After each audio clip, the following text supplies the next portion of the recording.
అందరికీ నమస్కారం. Welcome to Bharat culture. ఈరోజు మనం శ్రీకాకుళం జిల్లా నుంచి 7 కిలోమీటర్ల దూరంలో ఉన్న పరీదిపేట గ్రామంలో వెలిసిన రంగనాథ స్వామి ఆలయం గురించి మనం తెలుసుకుందాం. ఈ ఆలయానికి సుమారు 70 సంవత్సరాల చరిత్ర ఉంది. ఇక్కడ ఈ ఆలయాన్ని శ్రీ భూ నీల గోదా సమేత శ్రీ శ్రీ శ్రీ రంగనాథ స్వామి దేవాలయంగా పిలుస్తారు. ఈ ఆలయ ధర్మకర్త లక్ష్మీనారాయణ జిఆర్ స్వామి గారు. ఈ సృష్టి ప్రారంభం కాకముందు భూమి లేదు, ఆకాశం లేదు, పగలు రాత్రి సూర్యచంద్రులు ఎవరూ లేరు. కేవలం ఎటు చూసినా నీరు మాత్రమే ఉండేది. ఆ నీటిలో శ్రీ మహావిష్ణువు అనంతశేషుడిపై యోగ నిద్రలో శ్రీ మహావిష్ణువు విశ్రాంతి తీసుకుంటూ ఉండేవాడు. ఆయన పాదాల దగ్గర మహాలక్ష్మీదేవి కూడా సేవ చేస్తూ ఉండేది. అసలు బ్రహ్మదేవుడు ఎలా జన్మించాడంటే, ప్రళయ జలాలపై శ్రీ మహావిష్ణువు యోగ నిద్రలో ఉండగా తన నావి నుంచి కమలంలో బ్రహ్మదేవుడు ఉద్భవించాడు. ఈ దివ్యమూర్తిని మనం శ్రీ రంగనాథ స్వామి అని పిలుస్తాం. అసలు అనంతశేషుడు ఎవరంటే, కశ్యప మహర్షికి కద్రుదేవికి సుమారుగా 1000 మంది పిల్లలు జన్మించారు. 1000 మంది పిల్లలు నాగుపాములు జన్మించారు. తన సోదరులు తప్పు చేయడంతో వారితో ఉండడం ఇష్టం లేక అనంతశేషుడు అడవులకు వెళ్ళి కఠినమైన తపస్సు చేశాడు. ఈ తపస్సు చూసి బ్రహ్మదేవుడు ప్రత్యక్షమై నీకు ఏం వరం కావాలో కోరుకో అని అడగ్గా, అప్పుడు అనంతశేషుడు నేను శ్రీ మహావిష్ణువు సేవ చేస్తూ జీవితాంతం అతని దగ్గర ఉండేటట్టు నాకు వరం కావాలి అని కోరుకున్నాడు. మహావిష్ణువు ఎప్పుడు నీ మీదనే పైనుంచి నిద్రిస్తూ ఉంటారు అని వరం పొందాడు అనంతశేషుడు. అలాగే ఈ భూభారాన్ని కూడా నీవే మోస్తావు అని బ్రహ్మగారు వరం ఇచ్చారు. ప్రతిరోజు బ్రహ్మదేవుడు ఈ విగ్రహానికి పూజలు చేస్తూ ఉండేవాడు. కొంతకాలం తరువాత రఘువంశానికి చెందిన ఇక్ష్వాకు మహారాజుకి ఈ విగ్రహాన్ని ఇచ్చారు. అప్పటి నుంచి ఇక్ష్వాకు మహారాజు ఈ విగ్రహాన్ని తన కులదైవంగా పూజలు చేయడం అనేది ప్రారంభించారు. రాముడు అరణ్యవాసం పూర్తి చేసుకుని వచ్చిన తరువాత ఈ విగ్రహాన్ని విభీషణుడికి ఇచ్చారు. విభీషణుడు ఈ విగ్రహాన్ని లంకకు తీసుకువెళ్తుండగా కావేరీ నది ఒడ్డున సంధ్యావందనం చేయడానికి కొంతసేపు నిలిపారు. తరువాత సంధ్యావందనం అంతా పూర్తి చేసుకున్న తర్వాత ఆ విగ్రహాన్ని ఎత్తడానికి చూస్తే కనీసం ఎంతమంది ప్రయత్నించినా విగ్రహం అనేది కదలడం లేదు. అప్పుడు స్వామివారి ప్రత్యక్షమై, విభీషణ, నేను ఇక్కడే ఉండాలని నిర్ణయించుకున్నాను. ఇక్కడి నుంచే నేను ఈ ప్రపంచాన్ని కాపాడుతాను. నీ భక్తిని మరవలేను అని స్వామివారు చెప్పారు. ఆ విగ్రహం ఎక్కడైతే ఉందో అది ఇప్పుడు నేటి శ్రీరంగం. అలాగే ఈ ఆలయంలో విగ్రహం కూడా శ్రీరంగం నుంచే తెప్పించారు. ఈ ఆలయంలో మనకు మొదటగా కనిపిస్తున్నది ఉత్సవ విగ్రహాలు. మధ్యలో ఉన్న రంగనాథ స్వామి, నీలాదేవి, భూదేవి. అందుకే ఈ ఆలయాన్ని శ్రీ భూ నీల గోదా సమేత శ్రీ శ్రీ శ్రీ రంగనాథ స్వామి దేవాలయం అని పిలుస్తారు. స్వామివారికి వెనక ఉన్నది విభీషణుడు. మనకు కనిపిస్తున్న విగ్రహం లక్ష్మీదేవి.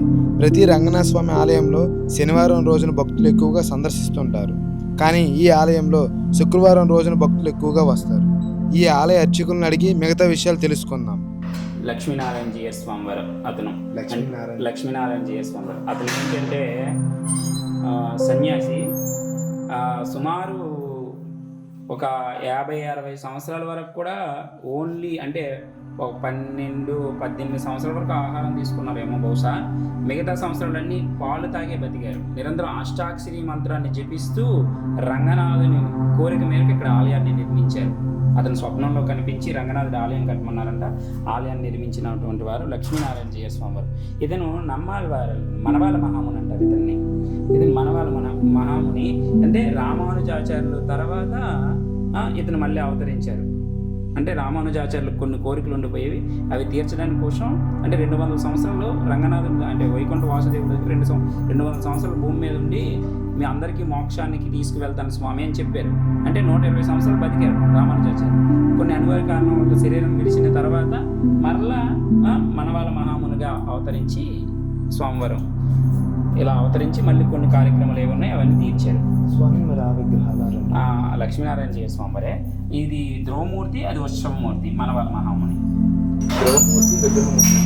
ధ్రువమూర్తి అంటే ఎక్కడ కూడా కదిలించింది. ప్రాణ ప్రతిష్ఠ అయ్యాక 16 కళ్ళంతో స్వామివారు అక్కడే ఉంటారు.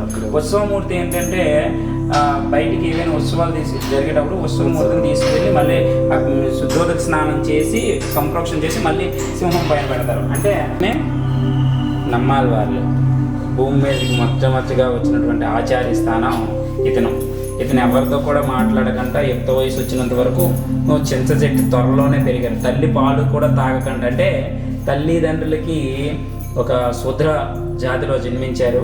వాళ్ళు ఎవరు కూడా అంటారు ముట్టరు అంటారు కదా, ఆ జాతిలో జన్మించి స్వామివారు ఏమంటే ఉలుకు పలుకు లేకపోతే తల్లి తండ్రి ఏమంటే ఇలాంటి శిష్యుని పెంచుకొని మనం ఏం చేస్తామని చింత చెట్టు త్వరలో వదిలేశారు. ఆ చింత చెట్టు త్వరలో వదిలేయడం వల్ల అతను నిరంతరం అష్టాక్షరి మంత్రంతోనే యుక్త వయసు వచ్చిన వరకు ఉంది. ఆ తర్వాత వేదాలన్నింటినీ ప్రసాదించారు. ఈ ఆలయ అర్చకులను అడిగి మిగతా విషయాలు తెలుసుకుందాం. శ్రీ భూనీల గోదా సమేత ఆల్వార్ సహితముగా ఉన్నటువంటి శ్రీ రంగనాథ స్వామి వారి యొక్క దివ్య సన్నిధానం ఫరీదిపేట గ్రామం, హెచ్చర్ల మండలం, శ్రీకాకుళం జిల్లా. అయితే ఈ ఫరీదిపేటనే ఇంత మునుపు శ్రీ శ్రీ శ్రీ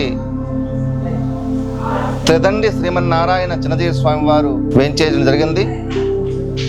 అప్పుడు ఈ గ్రామంలో ఉన్నటువంటి వైష్ణవ భక్తిని ఇవన్నీ కూడా ఆయన స్వయంగా చూసి ఇది ఆనాడు మహమ్మదీయులు పెట్టినటువంటి ఫరీదిపేట గ్రామం కాదు, దీని పేరు పెద్దజీరుపేట అని నామకరణం కూడా చేయడం జరిగింది.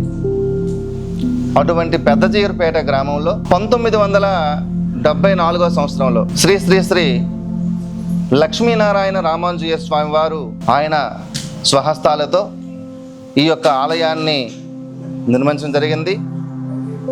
అయితే అలా జరగగా కొన్నాళ్లకు ఆలయం శిథిలావస్థ చేరుకోవడంతో మరలా 2024 సంవత్సరంలో శ్రీ శ్రీ శ్రీ త్రిదండి శ్రీమన్నారాయణ రామానుజీయ చిన్నజీయ స్వామి వారి యొక్క కరకమలంచే ఈ యొక్క ఆలయాన్ని ఈ చక్కనైనటువంటి ఈ రాతి కట్టడాలతో చక్కగా భక్తులందరి యొక్క సహాయ సహకారాలతో ఈ యొక్క ఆలయాన్ని పునర్నిర్మాణం అయితే చేపట్టడం జరిగింది. అయితే ఈ యొక్క ఆలయంలో ఇంతకు ముందు కూడా పునర్నిర్మాణం కాకముందు కూడా స్వామివారి యందు భక్తులకు అందరికీ కూడా చాలా విశ్వాసాలు అనేటువంటి ఉండేవి. ఎవరైనా వివాహం కానిటువంటి వాళ్ళ యువకులు వచ్చి స్వామివారిని దర్శించుకొని గురువారం పూట దర్శించుకొని స్వామివారిని వేడుకుంటే వారికి తప్పకుండా వివాహం అనేది జరుగుతూ ఉండేది. అలాగే విద్య కోసం కానివ్వండి, ఐశ్వర్యం కోసం కానివ్వండి, ఇలా ఎవరు ఏ కోరికలు కోరుకుంటే ఆ కోరికలు నెరవేర్చడం కోసం స్వామివారు స్వయంగా ఇక్కడ కొలువై ఉన్నాడని నిదర్శనం చాలా ఉన్నాయి. అలాగనే ఇప్పుడు కూడా ఈ పునర్నిర్మాణం చేపట్టినప్పటి నుంచి కూడా స్వామివారికి చాలానే విశేష కార్యక్రమాలు కూడా చేపట్టడం జరుగుతుంది. దీనివలన స్వామివారి యొక్క ముఖ విలాసం మరింత తేజవంతంగా ఉంటుంది. దానికోసం ప్రతి మాసంలో కూడా రోహిణి నక్షత్రాన్ని పురస్కరించుకొని ప్రతి మాసం మాసత్రిమంజన మహోత్సవం, అలాగనే విశేషంగా ఈ యొక్క వైష్ణవంలో పండిత్రాల్వార్లు, ఆచార్యులు, ఇలా వీరందరి యొక్క త్రినక్షత్రాలు అయితేనేమి, కృష్ణాష్టమి మహోత్సవాలు అయితేనేమి, ఇలా స్వామివారి వార్షికోత్సవం అయితే మరీ మహావైభవంగా జరుగుతూ ఉంటుంది. ఇలా స్వామివారికి ఉత్సవాలు, అలాగనే ప్రతిదినం కూడా ఉదయం 5 గంటల నుంచి స్వామివారికి మధ్యాహ్నం 12 గంటల వరకు కూడా దర్శనాలు జరుగుతూ ఉంటాయి. స్వామివారికి ఉదయం 5 గంటలకు మేల్కొల్పు సేవతో ప్రారంభమవుతుంది. మధ్యాహ్నం స్వామివారికి మరలా ఒక 2 గంటల కాలం పాటు స్వామివారికి విరామం ఉంటుంది. అలాగనే మరలా సాయంత్రం 4 గంటల నుంచి 8 గంటల వరకు కూడా స్వామివారికి సాయంకాల ఆరాధన కార్యక్రమాలు అనేవి జరుగుతూ ఉంటాయి. విశేషించి ధనుర్మాసంలో రంగనాథ స్వామివారికి చాలా ప్రీతి కాబట్టి ధనుర్మాసంలో అయితే వేకోత్సవం 2 గంటల నుంచే స్వామివారికి ఉత్సవాలు, తిరుప్పావై కాలక్షేపాలు అయితేనే తిరుప్పావై పారాయణాలు, భక్తులందరూ కూడా వచ్చి వేకోజావం 2 గంటల నుంచే పాల్గొని ఆ యొక్క ధనుర్మాసం నెలదినాలు కూడా చక్కగా కార్యక్రమాలు చేస్తూ ఉంటారు. ఆ భోగి పర్వదినం నాడు ఆ గోదా రంగనాథ స్వామి వారి దివ్య కళ్యాణ మహోత్సవాన్ని కూడా చక్కగా జరుపుతూ ఉంటారు. ఇలా స్వామివారికి నిత్య కళ్యాణం, పచ్చతోరణంగా విశేష కార్యక్రమాలు జరుగుతూ భక్తులకు కోరిన కోరికలు నెరవేర్చడానికి కొలువై ఉన్నారు రంగనాథ స్వామి వారు. జై శ్రీమన్నారాయణ. ఈ విగ్రహం ఎక్కడి నుంచి తెచ్చారు స్వామి గారు? ఈ విగ్రహాన్ని అలనాడు 1974 సంవత్సరంలో లక్ష్మీనారాయణ స్వామి గారు ఆయన శిష్య బృందాన్ని ఆదేశించి శ్రీరంగం నుంచి ఈ యొక్క విగ్రహాన్ని అయితే తేవడం జరిగింది. అలాగనే కుంభకోణం నుంచి ఈ యొక్క పంచలో విగ్రహాలను అయితే తేవడం జరిగింది అలనాడు. అప్పుడైతే ప్రతిష్ఠ నాటికి స్వామివారి విగ్రహం ఇంచుమించుగా ఇంచుమించు ఒక 10 టన్నులు సుమారు బరువు ఉంటుందన్నమాట స్వామివారి మూల విరాట్. ఆ విగ్రహాన్ని ఇప్పుడైతే అన్నీ మనకి క్రేన్లు ఉన్నాయి, అన్నీ ఉన్నాయి, దాని సహకారంతో లోపల విగ్రహాన్ని పెట్టడం జరుగుతుంది. అప్పుడు అటువంటి సౌకర్యాలు లేని రోజుల్లో కొంతమంది భక్తులు తీసుకుని సాహసించి తీసుకువెళ్ళారు. గర్భగుడి ద్వారం వరకు అయితే స్వామివారి విగ్రహం వెళ్ళింది, అక్కడి నుంచి కదలటం లేదు. ముహూర్తానికి సమయం అయిపోతుంది. అప్పుడు ఆ లక్ష్మీనారాయణ స్వామివారు వచ్చి స్వామివారి పాదాల వద్ద తన యొక్క నెత్తిని వాదుకొని, ఏంటయ్యా నాకు ఈ పరీక్ష, నేను ఇక్కడ నిలపడానికి ప్రతిష్ఠ చేయడానికి ప్రయత్నం చేస్తున్నాను, మీరు మా గ్రామంలో నిలవరా ఏంటి పరిస్థితి, ముహూర్తం దాటిపోతుందని స్వామివారు కన్నీరు మున్నీరుగా విలపిస్తూ ఉంటే కొనరెప్పపాటులో గోవింద నామస్మరణతో గర్భగుడిలో స్వామివారు అవలీలగా ఒక 3 కేజీల బరువు ఉన్న విగ్రహంలా లోపలికి ప్రవేశించారు స్వామివారు.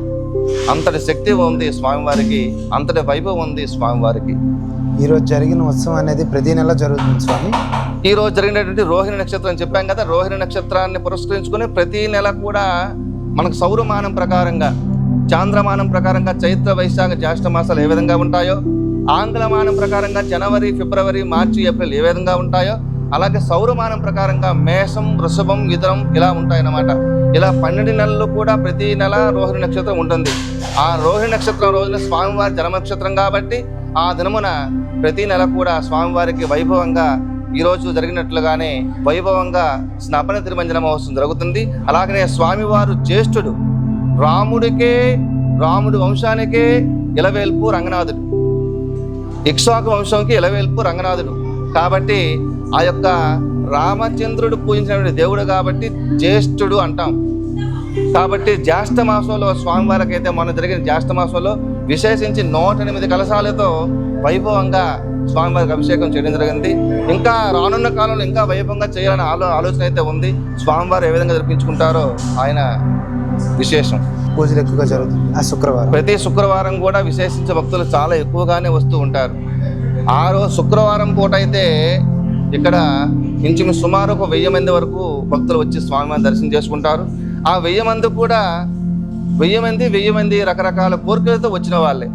వాళ్ళందరూ కూడా వస్తున్నారంటే వాళ్ళ కోరికలను రంగనాథుడు నెరవేరుస్తున్నారు, ఆ నమ్మకంతోనే వస్తున్నారు, ఇంకా వస్తూ ఉంటారు.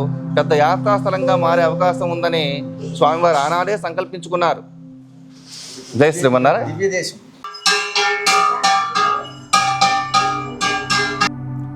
ఈ పవిత్రమైన శ్రీ భూ నీల గోదా సమేత శ్రీ శ్రీ శ్రీ రంగనాథ స్వామి ఆలయంలో రోహిణి నక్షత్రాన్ని పురస్కరించుకొని సపర తిరుమంజర మహోత్సవ కార్యక్రమాన్ని వైభవంగా జరుపుతారు.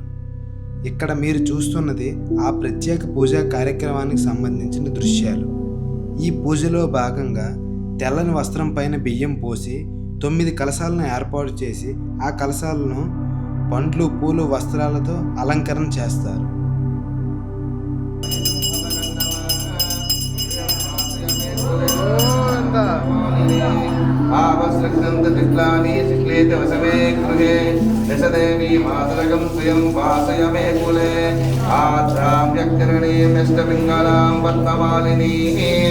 చంద్రాం హిరణ్మయీం లక్ష్మీం జాతవేదో మమామహ ఆద్రాం పుష్కరణీం పుష్టిం సువర్ణాం హేమమాలినీం.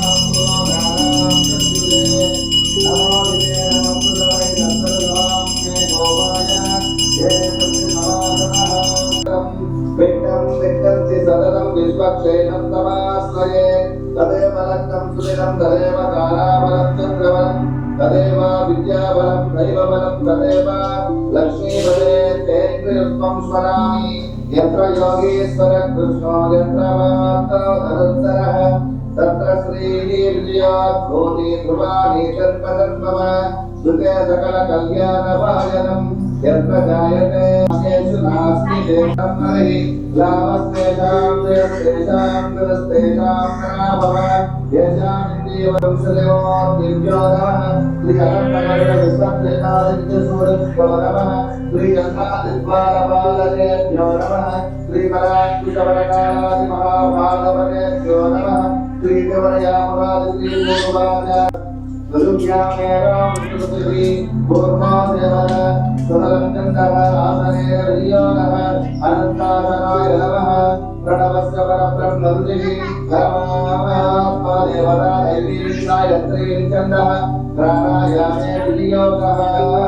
అందరూ కూడా ప్రాణాయామం చేసుకోండి.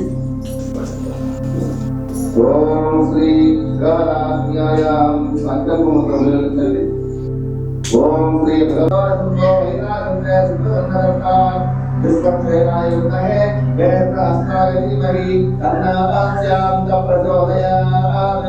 విశ్వక్షేణమావాహయామి హరిమావాహయామి హరితమావాహయామి శాంతమావాహయామి శ్రీ విశ్వక్షేణమావాహయామి అక్షరాన్ సమర్పయామి.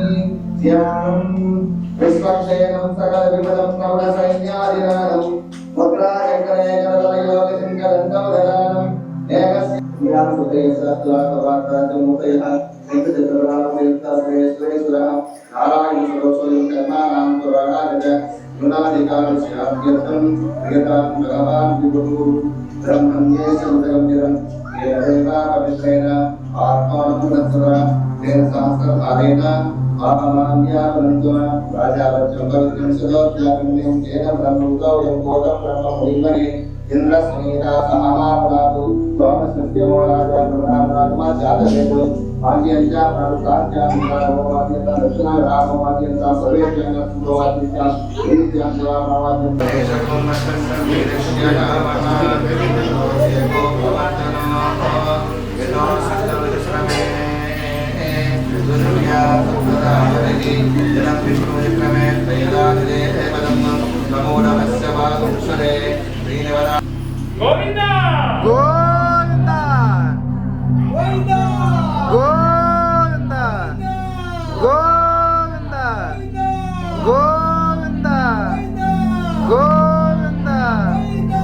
గోవింద గోవింద గోవింద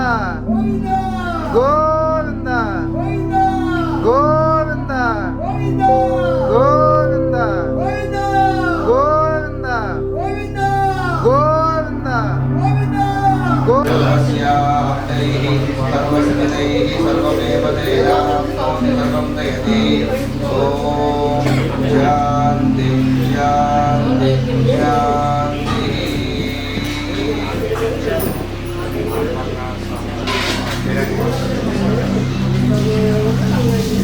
హరి ఓం నాథాపురస్కార్యముదాయమాన